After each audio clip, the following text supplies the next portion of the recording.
All right, check one, two, check one, two. We're going to try this one last time, you guys. We have been having some technical difficulties here with my live.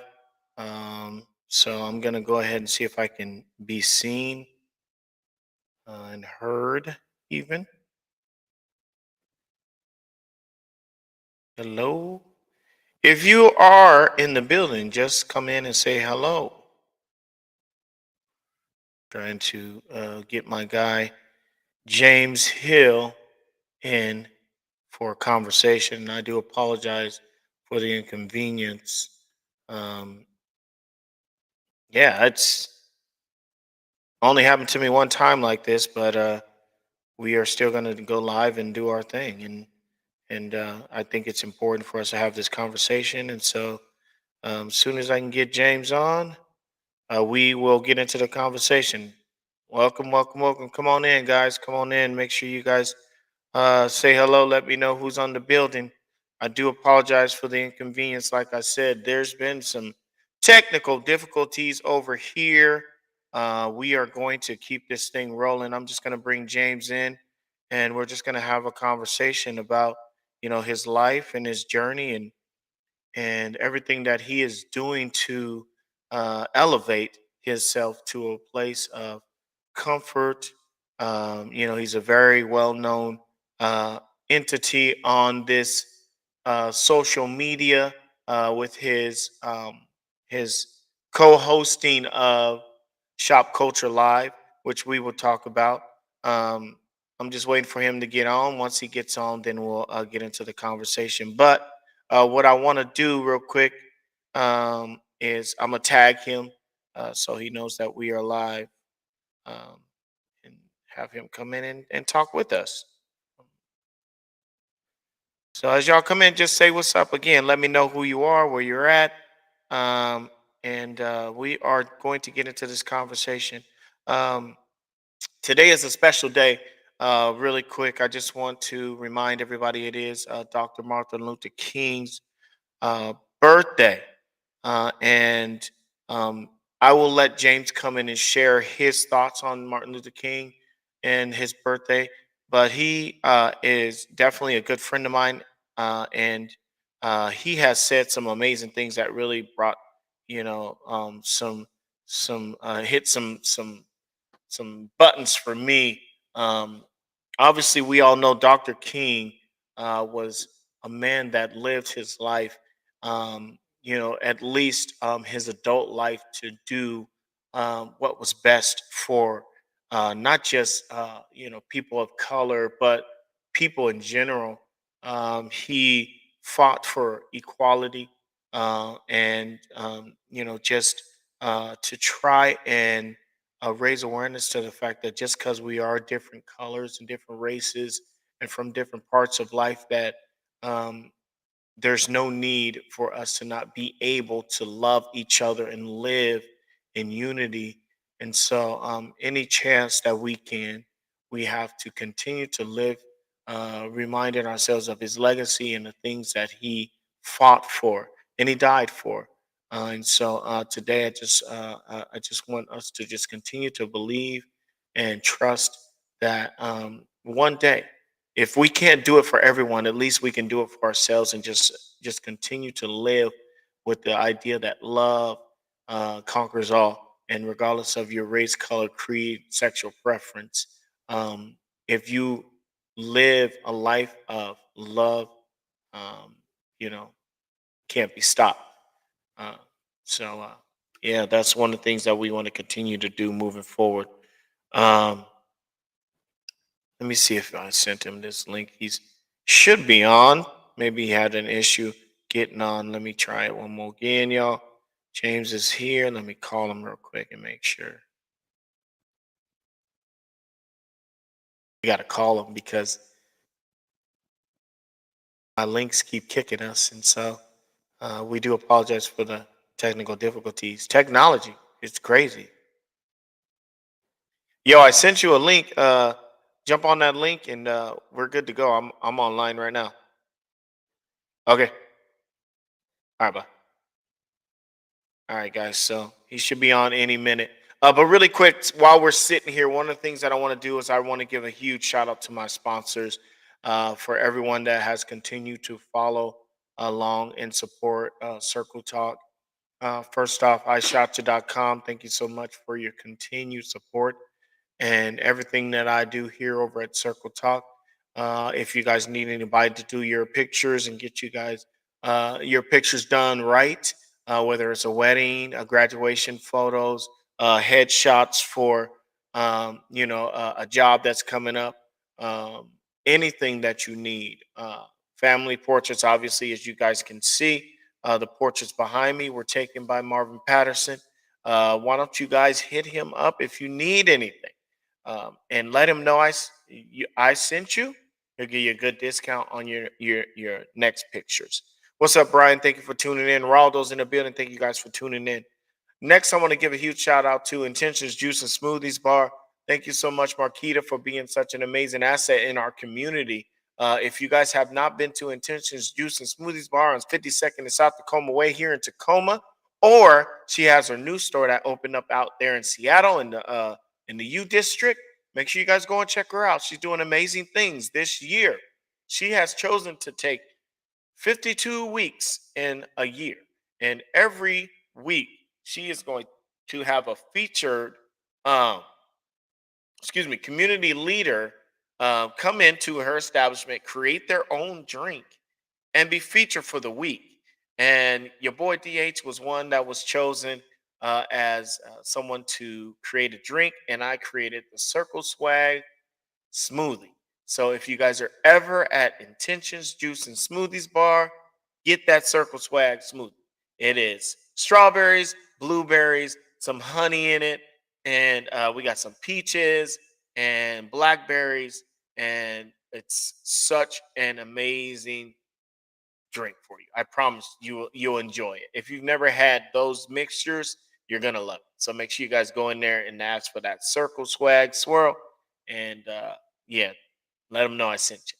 All right, so we finally got James in the building. I'm gonna stop all this rambling that I've been doing and let him come in and share his thoughts. What we're gonna do is we'll condense it down because I know there have been some people waiting, anticipating his arrival. So we're gonna go ahead and bring him in and let him share his story with us. All right, let's get into Doc James here. I see you over there moving around. I was like, let me slow up a bit so you can get seated. I appreciate you. So we are officially online. Thank you guys so much for being here. This is our third time trying to do this. I don't know what's going on. I'm probably going to have to talk to the people in charge of this search engine and see if I can get my money back. But but anyways, thank you so much, James, for making it and spending some time with us. I know it's been kind of a journey today. It's crazy, but we're here and I'm excited to get into this conversation yet again, and just get into a little bit more about yourself. Obviously, today is a special day, and again, I'm just going to have you share to the people your thoughts on Dr. and what he means to you, brother. All right, all right. Thank you, David, for having me and taking the time and doing all the promo. I really appreciate that. Yes, sir. Uh, and it's good to see you again. I mean, you doing big things in the world, making a difference. Just trying to You do my part, brother. You know how it is, you appreciate it. Trying to get in where I fit in. Yes. So yes, as today we celebrate this esteemed holiday of our great civil rights leader, Dr. Martin Luther King Jr. It's way overdue that we had a national holiday in his recognition. Um, I would like to pass on and to our youth, who don't know the struggles that he went through, so we can have some of the rights and privileges that we enjoy today.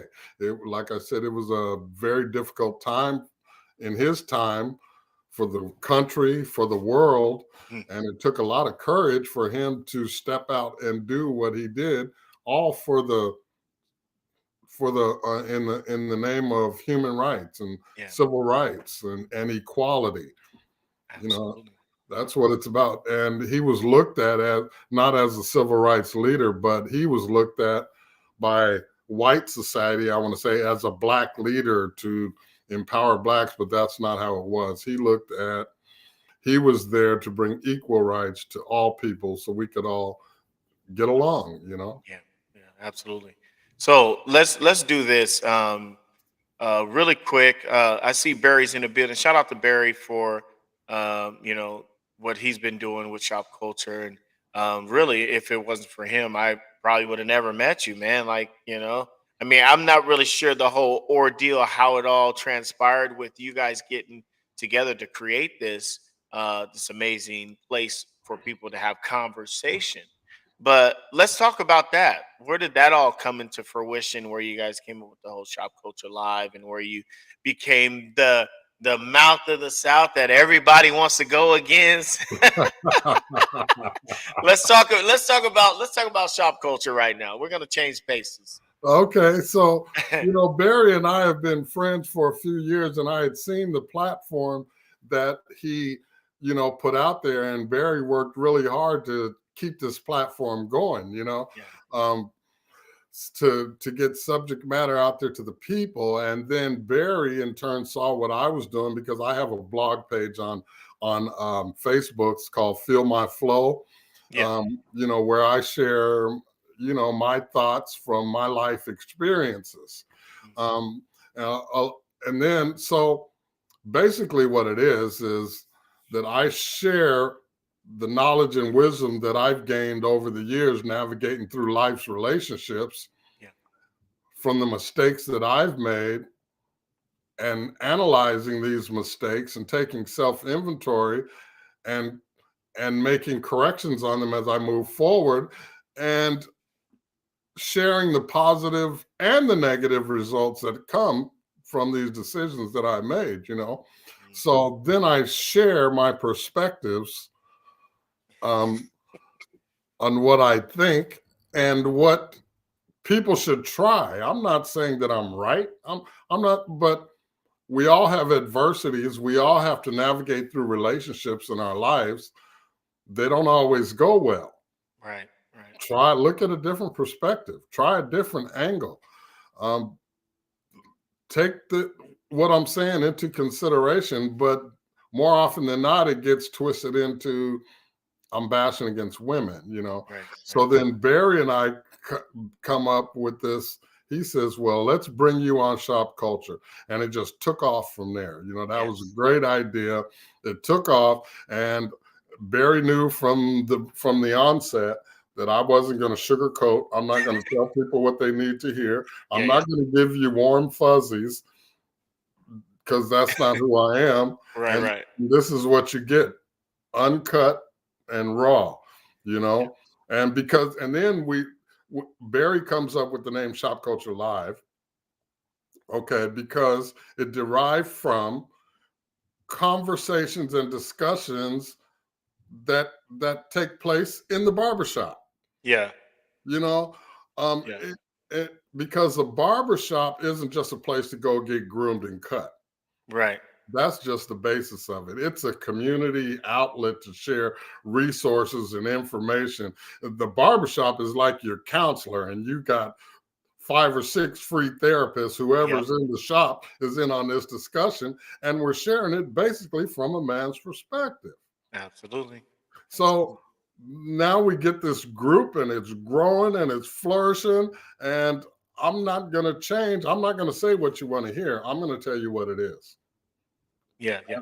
I And love and I have to just I don't mean to interrupt you, but for me, I think one of the best things that I've seen was you speak your truth. I mean, because Barry is cool and I love Barry to death, but he's so chill, pretty relaxed most of the time. I mean, he's always keeping the peace. That's Barry. He likes to be the middleman, make sure that he brings everything back to normalcy. You like you say, "Well, I don't feel that same way that that person does," and you just tell it how it is. You know, what I'm saying how you feel, and I love it that you're not afraid to speak your truth. I mean, when you got different people in there. I mean, you guys had so many different people come in and speak their mind on whatever the subject matter may be. But when there's something that you believe and you truly are down for, you don't usually let up. and I'm, I, and and I won't. And it's mostly because I've lived it and I've been through these yeah, experiences and I've seen the outcomes. yeah, yeah, Some were good, some were bad. You yeah, know, regardless of what my outcomes, I'm going to share them with you. And yep, if it's positive, okay, yeah, try it for yourself. Even you may not agree with this, but then on the other hand, it usually strikes a chord in women more than anyone else right, right, because the largest, the lion's share of our relationships, I mean, and when I say relationships, we have relationships with our kids, with our coworkers, with our right. bosses. These are all relationships that we have to navigate through life. But the Mhm. biggest and most important one is the one that you share your heart, your soul, your time, and your love with. Absolutely, And absolutely. so when I talk to a lot of men, I talk to a lot of women and get their insights on this, and then I try these things. I I try these things in my life, and when I see something that works, I try to share it. Sometimes the men don't want to hear it. Sometimes the women don't want to hear Yeah, yeah, yeah. I remember you guys had a conversation about eating places, places women wouldn't want to go on a first date. Like that was like blown so up, like way out of proportion. But the truth is, it's like, is it that serious that women are not going to hundreds of places on a first date?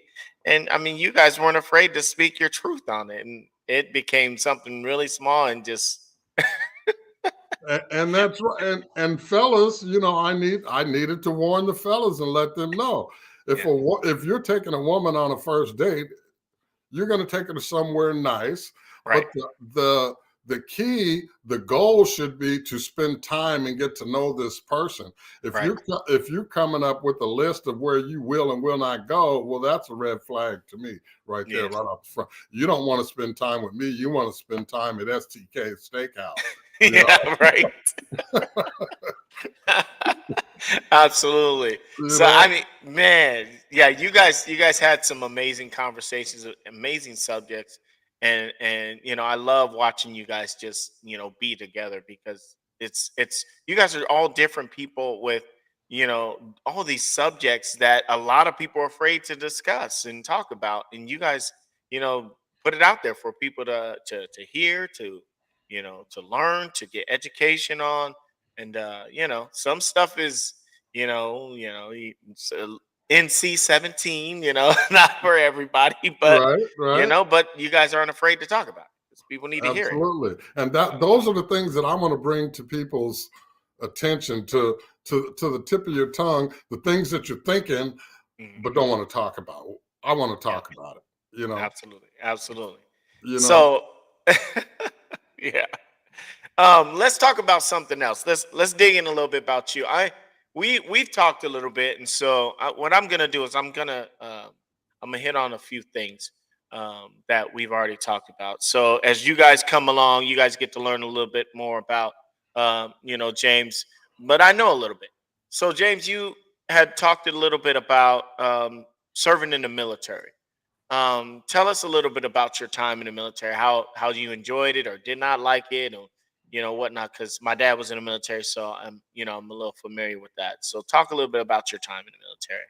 Well, I really enjoyed my time in the military. It was a great learning experience. It was a great growing experience for me because I went in the military when I was 17.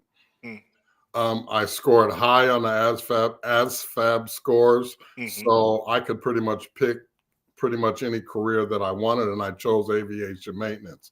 I Mm, was a helicopter mechanic, and I chose that because that was something that I could use on the outside world once I yeah, got out. You know, I was particular about something that I could use that could enhance my career as I was growing forward because After I graduated high school, I partied that whole weekend. Monday morning, I was sitting in the kitchen eating a bowl of cereal. My dad comes downstairs and asks me what I was still doing in his house. Oh, wow. Yeah, It's like, hey, what you doing here? right. You My should be dad, gone. yeah. So my dad had been a cement finisher, foreman, superintendent. He moved up for 50 years. And he Yeah. was like, I can get you right in the cement union and the cement finishers union, get you in this apprenticeship, get you to make some money. Yeah. But so you got to get up 4:30 tomorrow morning. All through my teenage years, every summer, I was wheelbarrowing cement, trialing cement. I didn't want nothing to do with any cement.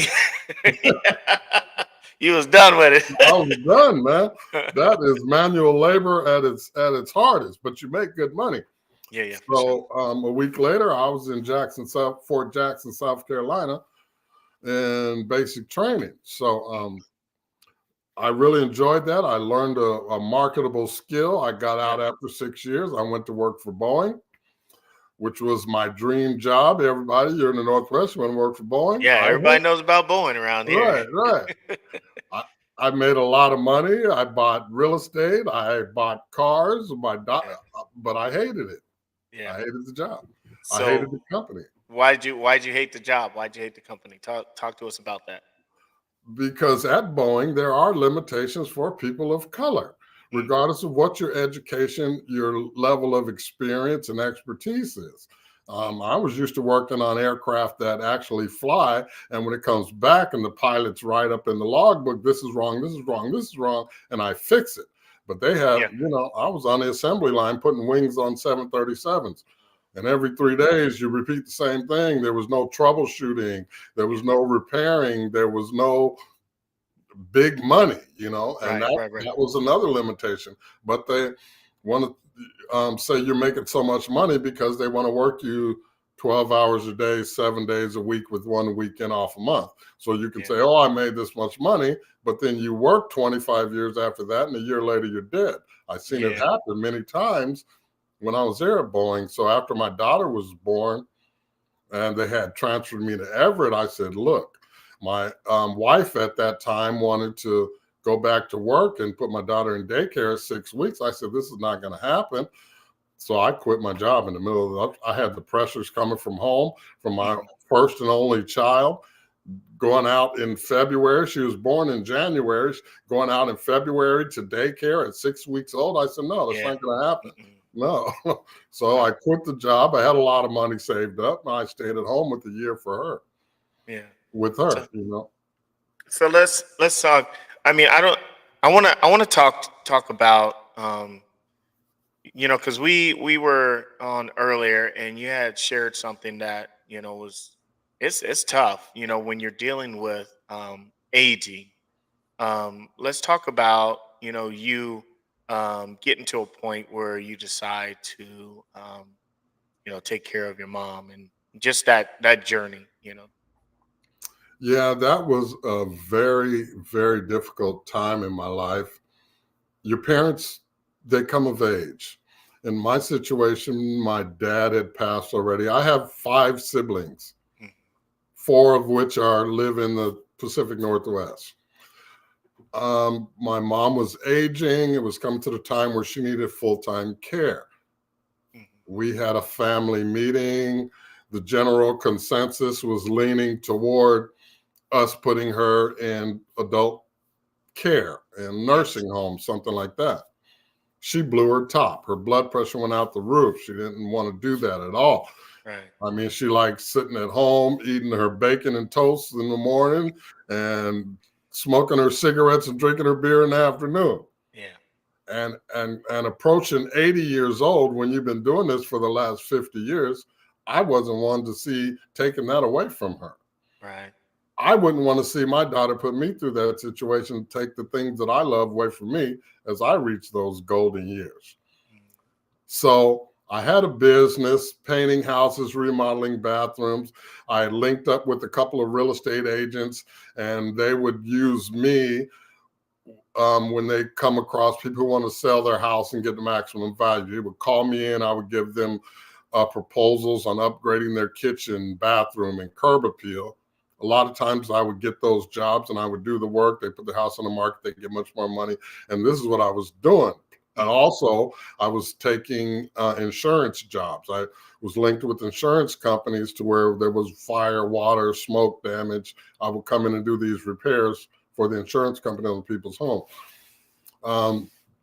I made the decision to sell my business and my clientele to stay home and take care of my mom. So we got a place. I had no income. I had some money saved up. I took care of her for 3 years, 24 hours a day, 7 days a week, until she passed away at home in her sleep, which is what she wanted. Wow. Yeah. And that, I mean, I got to know her a lot more than I did in all the years of my life. We actually had time to sit, talk, bond. I learned a lot of family history about her family, how my parents met, and things that they went through. I had a good upbringing as a child. There were 6 of us. We went to private schools. We went to St. Mary's. Yeah. We lived in Mount Baker, 2 blocks away from Franklin. So we had a really good upbringing. One thing my parents didn't teach me was how that was happening. Yeah. And so it took me to get out on my own at 17 to realize it doesn't happen that easily. And then I realized I couldn't have done it. I couldn't have sent 6 kids to private schools and put them in an affluent, nice neighborhood. We didn't have everything we wanted, right? But we had everything we needed, and we lived in a nice neighborhood. Yeah. Let me ask you something, Doc. After your mom's passing, did your siblings feel any type of way, say anything to you, or about having to endure all that on your own? Like, how was the conversation when you had to talk to them, after her passing? Well, there wasn't really much conversation. It was, I mean, my family was pretty much like, what are you going to do? Wow. What are you going to do? I have one brother that lives in Maryland. Well, he lives in South Carolina now, but he was in Maryland. He was pretty much the mama's boy, but he couldn't put in that time because he had just gotten out of the Navy. He was living in South Carolina. He was raising 2 kids on his own. So he couldn't just uproot and come back. So he was the only one that said, look, I understand what you're going through, da, da, da. And this was in 2008. He was like, here's a couple $1,000 to help you get back up on your feet. Well, that's cool. Yeah, he was my local brothers and sisters. They didn't offer anything and I didn't ask for anything. Because I knew I had knowledge, skills, and abilities. I knew I would hit a rough patch. Yeah. And I had a tough road, a tough field to plow, and I said I got to plow this on my own. I got to get here, and I know I can do it. So what'd you do? What'd you do to get out of? Because I mean, I'm just thinking about my moms, and I love my moms to death. Like, to me, I think that's like almost a rock bottom point in your life when you have to, sit there and endure this loss. This person that brought you into this earth is no longer here to, to walk this earth with you. Now she's just here in spirit. But how did you get back on your feet after going through this? What was the thing that got you back up? And I think it's just what you mentioned before. It was pretty much a rock bottom situation. Yeah. It was like there was a bomb blast. My vision was blurred and I couldn't hear anything. And I was kind of in a funk. And my whole mindset was on pause. I didn't know what to do. I was in stagnation mode. And I was lost. Yeah. Until I hit that rock bottom. And it was cold and it was dark. I had to look within myself. I had to dig deep and say, I have the tools to get out of this. Right. I have the strength. I have the stick-to-itism to get out of this, to work my way out of this. Mm-hmm. So I worked a couple temp jobs, odd jobs, ended up in a shelter. Mm-hmm. And I think that kind of helped me because a lot of people that I encountered in the shelter were in the mindset of society owes me. They're supposed to give me, the state's supposed to give me money. The shelter's supposed to give me socks and a bed. I don't like the food. And I would tell them, don't get mad at them. They don't owe you anything. They're doing you a favor. Get mad at the situation that landed you here. Yeah. Okay. And then work yourself up out of that. Put Absolutely. everything behind you. And you can't I didn't look to make friends there. I didn't look to bond with people because I was into myself and building myself back up to get out of that situation to where I can do for the people that I love. I have a daughter that's growing up. My daughter was on her own, and she needs help and she needs a support system. I have to look into those sort of things. At the time she didn't have kids. I said, yes, she's probably going to be having kids. I need to be a support system for her. I need to be an example.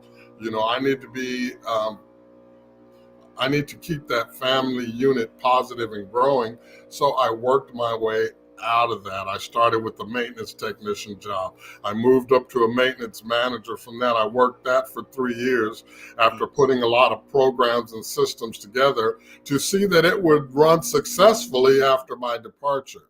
Right. So I saw a similar position that was open. I was making $60,000 a year. And this was in 2012, 2013. So then I see a similar position come up on Indeed, doing the exact same thing that I was doing, working for another nonprofit that housed the hard to house people and a difficult population. It was Sound Mental Health. So I sent them my resume. I didn't think anything of it. And I got a response within the hour. I had an interview the day after.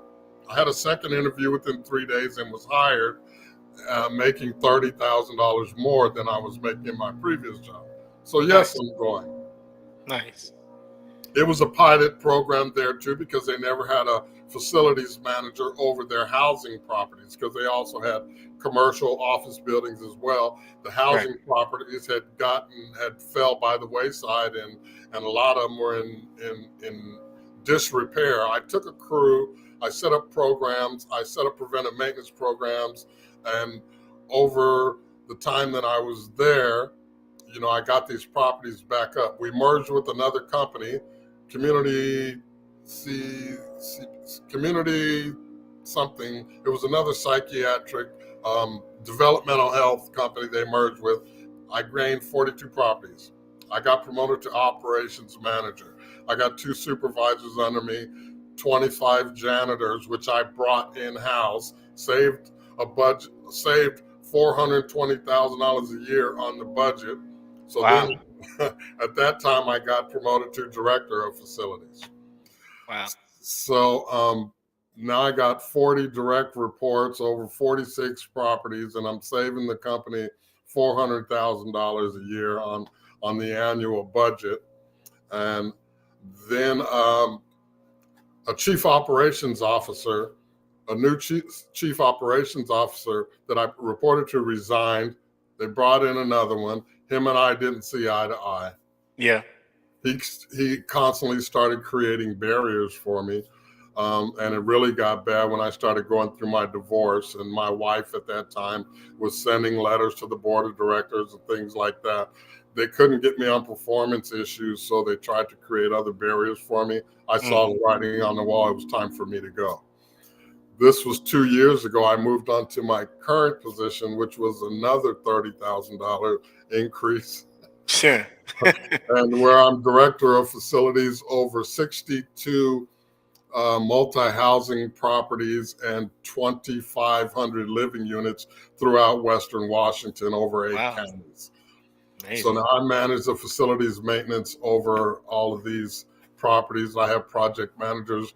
I do capital improvements, building rehabs, new construction project management, and anything from $50,000 to $15 million. I manage these projects, and I love what I do. That's crazy. Did you ever envision yourself being in the position that you are today? I did not. I didn't. And I didn't see it when I decided to get into management. I figured I was going to be at the first line management level, and that's where I was going to retire. Mm. But as I started putting programs in place and improving systems and saving money and cutting budgets, the opportunities came to me. So I said yes to these opportunities because I like a challenge. It was very challenging, and I was successful at it. And one of the ways that contributed to my success is because I'm responsible for the hiring and firing. I don't like the firing part, but to build my own team. When I came to my current position, I was the only one in the department, and I was given the task of building the team around me. Mm. So I hired project managers, maintenance technicians, and supervisors. Right. A lot of people say I'm stupid for this, but it's worked for me my entire career. Is I hire people that are smarter than me. And it goes back to when I took my first management course, and the first day of that class, when the instructor told me, you don't have to manage the wrench that's being turned you don't have to know how to turn the wrench that's being turned in order to manage that wrench. And I said, okay. Yeah. So I hire people who are really good at what they do, and I support them in getting their job done efficiently. Absolutely. I go to bat for them, and I hold them accountable. So this is what I'm gonna do real quick. This is a scenario for you. So let's Okay. say you got 16 young up and coming engineers that mixture black white, male female, that are sitting here in front of you and have just heard your story, and they want to know one thing that I can do to get to a place of your stature. What are you going to tell these young people? I would tell them to educate yourself and become an expert in what you want to do. Look at the long term, set a goal, take an evaluation of yourself, and you have to tell yourself within yourself that I can do this. Because if you say, I can't do this, you've just told 300 million cells in your body that I can't do this, and you've defeated yourself. Absolutely. Tell yourself you can do this. Once you set that goal, you make a plan. You sit back on a level head and you make a plan to achieve that goal. Yes. And I would tell them it's not going to be easy. You're going to come across stumbling blocks, and you're going to come across obstacles. And the best thing you can do is to overcome these obstacles is to have that stick-to-itism and just keep driving. Just keep driving. Always listen and ask questions along the way. Because when you come to the point where you think you can't learn anymore, you failed. Facts. So I got a couple more questions before I open up the floor. If anybody out there that is watching, I want to ask the doc any questions about our conversation or anything that might be on your mind, please drop those comments in the box. I see everything that's coming through, so I can go ahead and ask those to him as they come along. My next question that I had for you was going to be about family. How important is your family? I know you have one child, and her birthday was a day before my oldest brother's birthday. My brother's birthday is January 6th. Hers was January 7th, right? Correct. Yes. Yes, she's 35. So 35. happy birthday. I know it's a little late, but happy birthday to your daughter. What was her name again? Janice. Janice. Happy birthday, Janice, if you're watching. So Talk to the people about how important your family is to you. Family is everything. I have one daughter. She has two kids. And now the beautiful woman that I've linked my life with has brought more grandchildren into my life, as she has 7 grandkids. Okay. Okay. So it's all family to me, and I love each and every one of them. Beautiful.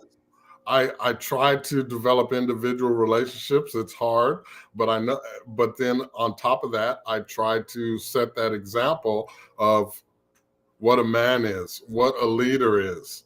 And this is how a man is supposed to treat a woman. This is supposed to be your relationship with your grandfather.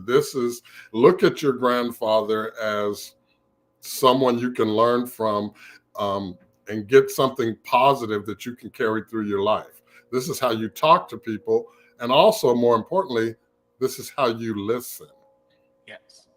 Because a lot of kids, I don't know if it's technology, if it's video games, if it's the culture in general, they have really short attention spans. Yeah. Yeah.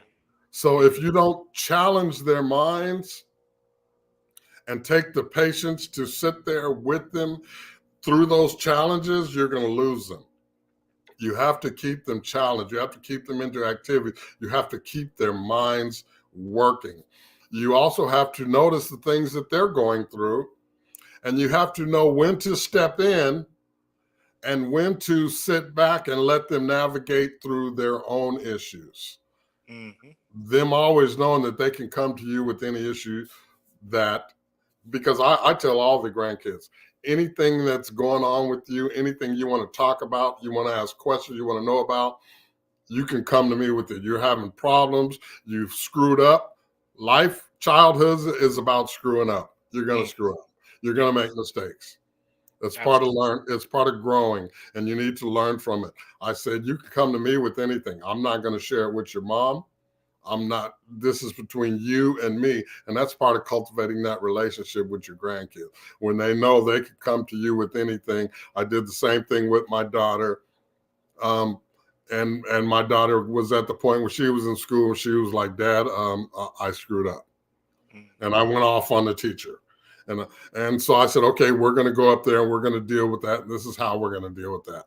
Right. And then I would know, because the teachers aren't always right. They're going to say, your daughter did this happened in school, this happened in school. And I know I can get an honest story from my daughter if she screwed up or if she did it.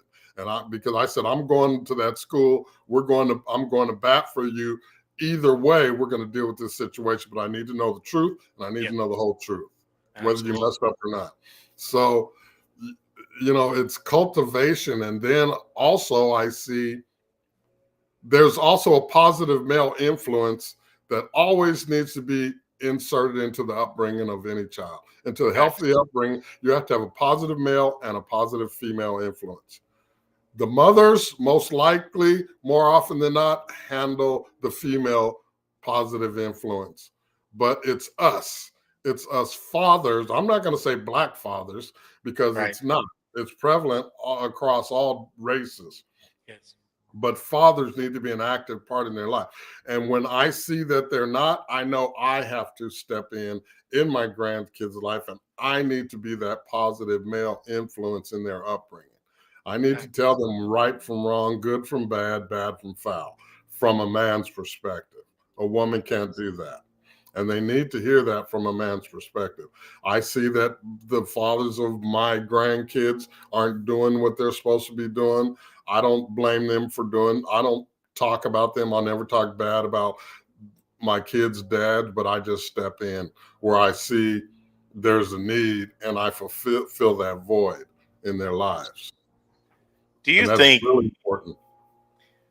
You said some really key components to um, building up stronger families, people in general. Do you think we as men have been missing the mark when it comes to being father figures, even for children that aren't necessarily our children? absolutely missing the mark. Mm, And I think fathers need to take into consideration, because there are a lot of single mothers that we are bonding with, that we are creating bonds and relationships with. And I don't think a lot of fathers are taking this into consideration. And you're saying, oh, it's a package deal. Okay, yeah, well, she's got kids, I have to accept that. No, you don't only have to accept that. You have to be a part of that. You have to interact with that. You mhm. have to nurture that. You have to cultivate relationships with these kids. You have to be a positive male influence to them and a positive part of their life and their upbringing. It's not just, I'm with your mother, I have to accept you. No, it's more, it goes much further than acceptance. There has to be active participation. Facts. Absolutely. That was now I love the way you said that because I was thinking the same thing. I was like, okay, so your daughter's uh kid's father isn't around, so you said that since he doesn't want to do his part, take responsibility for his, you as the grandfather are going to step up and make sure that those children know what a father figure looks like in their life. Absolutely. That's it. Amazing thing. Um, so man, we can go on and on about this. I mean, because I love it. I love that. Um, but I wanted to talk to you about something that we have been doing the last couple couple years actually. Service in our community, working with vulnerable population, um, homelessness. You know, how important is that to what you do and how you feel? Uh, what do you think needs to happen for us to continue to change our streets? Because you've seen what we went through the last time we went out and fed and was out there feeding people, and how for example, I'm gonna give you guys a kind of an idea of what happened when we was out feeding last time. We went to this U-Haul station parking lot, and there was, I don't know, maybe 15 to 20 people pinched up in this grassy area right down the street from where I live at. And we went out there with food and some refreshments for them to eat for Thanksgiving. And a guy from the U-Haul comes over to us and tells us we can't park in their parking lot. And I tried to explain to the dude, I was like, okay, well, we're just, trying to feed these people because they need food. And he's like, well, if you guys don't leave, we're going to have to call the police and all this and that. And I was like, okay, well, I got you. Long story short, the police ended up coming and, telling us we need to evacuate their premises. I mean, what is wrong with our people? Why is it that they aren't seeing that we're trying to be uh, an asset to these people and help these people? Um, I mean, what is your thoughts on that? What happened that day? I mean, Yeah, because I mean, for me, I don't know. I felt some type of way about it, but how did you feel I did feel some type of way about that. And I kind of felt the audacity though? of, I mean, someone, I looked at it as like, I didn't see this person that came out from U-Haul. I guess they spoke with you, Yeah. but it seemed like a white privilege moment. It's like Mhm. you people type of thing. Yeah. Um, Speaking of us and the homeless and disadvantaged, Right. shouldn't be out here doing this, not knowing that. I mean, he's probably one paycheck away from homelessness himself. Right. You know, Exactly. like a lot of Americans are, instead of coming out and saying, okay, if you guys do this, just don't leave a mess, da da da. I appreciate what you're doing. Now these people are less likely to be out trying to take from someone, to feed their Facts. hunger or their addiction or whatever it may be, Mhm. and then when the police showed up, he was nice. The officer was nice, Yeah, yeah. and he just said, "You guys got to go. They don't want you working on their property." I said, "Look, man. Well, I said we're out here doing God's work. We're feeding people who probably wouldn't even get a meal, and some haven't eaten in a couple of days." Right. Right. I said, "We're just feeding the people and fulfilling the need." He said, "Yeah, I understand that." And he was really cool about that, and kind of didn't want to do his job, but he was forced to. And I was really surprised that they even responded. Yeah, yeah. I Absolutely. mean, we weren't out there drifting in the parking lot and doing things that these kids do. If we would have, because I see, some of these Gen Zers, they'll Yeah, take yeah. over a whole city block, and the Right. police do nothing, and they're putting people in danger. But we're feeding the disadvantaged, and we get run away. Yeah, I didn't feel very good about that. Well, I want to say I do appreciate you for, just always being a stand-up guy, not being afraid to speak your mind, sharing your truth, and just letting us into your world for a few minutes to just get to know you a little bit better. Um, what can we look forward to from James the Doc Hill moving into 2024? Can we expect something, on shop culture, something we can look forward to? Are you writing a book? Tell us what's next on the agenda for you. For the last couple of years, I have been writing a book. I need to put a little more time and attention into that. But that's one of the things that is a commodity when we talk about time. Um, I'm going to have some conversations with Mr. Barry Crosby Jr. because we need to bring the podcast back, however it be controversial at times.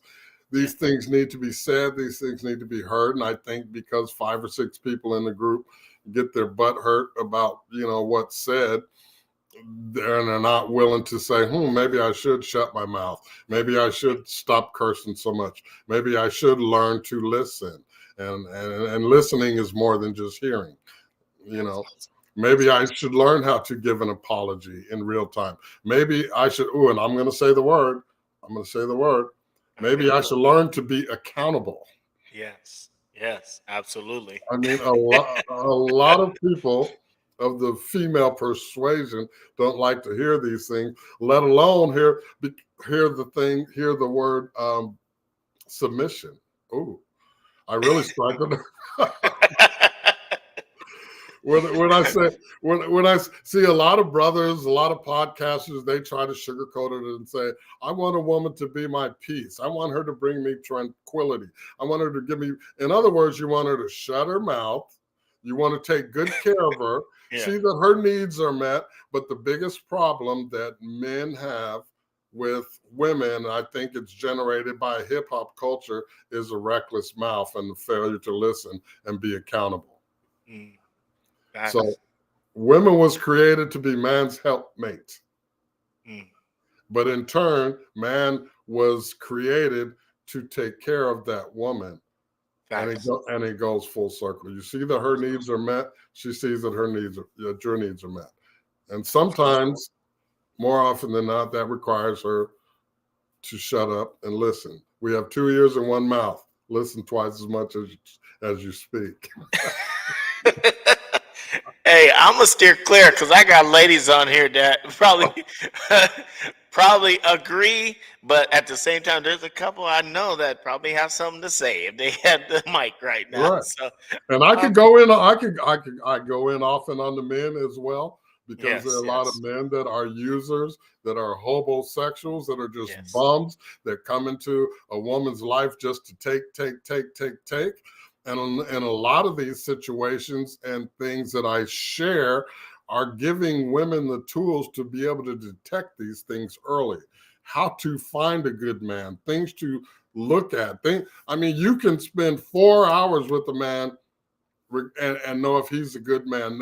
There's signs absolutely. and signals. A lot of women will come and say, I want a man to do this. I want a man that does this. I want a man that does this, and the third, and puts her whole list out there. That's a huge Right. mistake, ladies. don't put your list out there. Right. You vet that man for who he is and what he says, because if you put your list out there, he's going to be the best representative of himself in the beginning and try to be the Be best that he person. can to fill that list until he gets his hooks in you. Yeah. And then so many women are And he's gonna emotional. peel off all the layers, and you're gonna see the real person. Exactly. Once he And got now, you. and now you're sitting there crying, saying, "But I love him." Mm, mm, And we don't want to get to that point because there are absolutely. some no good men out there. Facts. Facts. Well, hey, if anybody else is out there that does not, if you guys have any questions, you can drop them. Looks like a lot of comments. I'm gonna go ahead and go through them real quick. Uh, Brian said they see exactly what you are doing. It's not about all that. Imagine you're doing that, and then they get hit with a lawsuit saying your food poisoned. Oh, he's talking about when we were feeding. I hear you, Brian. I get that. I get you. Christine said, men need to submit just like the women should submit to an equally yoked man. Okay, I hear you. I see you. There's a couple of them kind of miscellaneous sliding through here. She said, absolutely, again, to what we were conversating about. Um, Obviously, we've seen Barry was in the building. I don't know if he's still here, but if you are, Barry, you here. We need to get together. I want to come and check you guys out too at your new spot. I know he has a new spot that he opened up with somebody, barber, like a barber, A college, barber college, yeah, like a barber barber school? college or something like that. Man, that's big Um, things. yeah, we definitely need to conversate, Barry. If you're watching, would love to have a conversation with you about that. And I would love to come on Shop Culture with you guys and jam one more again. Yeah, I let's love do it. hanging with y'all, man. Love it, love Yeah, it. All let's right, put it out there. let's do that. So, guys, really quick, I'm gonna go ahead and close up shop. But before I do, I want to say something. I want to just touch on Dr. King really quick. Just looked up something I wanted to read to you real quick. It just says, Dr. Martin Luther King Jr. was an American Baptist minister, activist, and a political philosopher who was one of the most prominent leaders in the civil rights movement from 1955 until his assassination in 1968. Black church leader and a son of an early civil rights activist and minister, Martin Luther King Sr., King advanced civil rights for people of color in the United States through the use of nonviolence, resistance, and nonviolent civil disobedience against Jim Crow laws and other forms of discrimination in the United States. I just wanted to touch on this. It says King participated in and led marches to the right to the vote, this disagree, this segregation, labor rights, and other civil rights. He oversaw the 1955 Montgomery bus Southern boycott, and later became the first president of the Southern Christian Leadership Conference.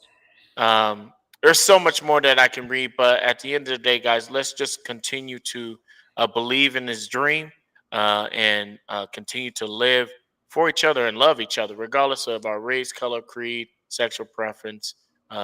Just continue to love each other and stop beating each other up because of colors or whatever it is that you don't agree with.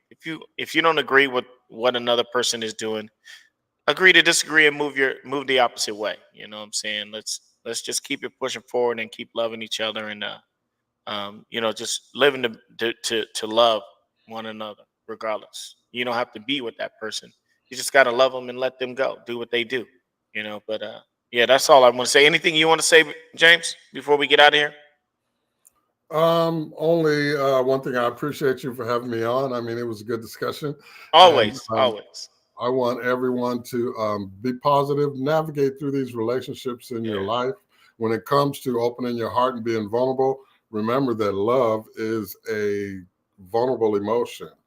So another way to know, you have to build a love on a strong foundation. Strong foundation requires 4 strong cornerstones. Those 4 strong cornerstones for a successful relationship to build a love on: friendship, trust, respect, and effective communication. Thanks.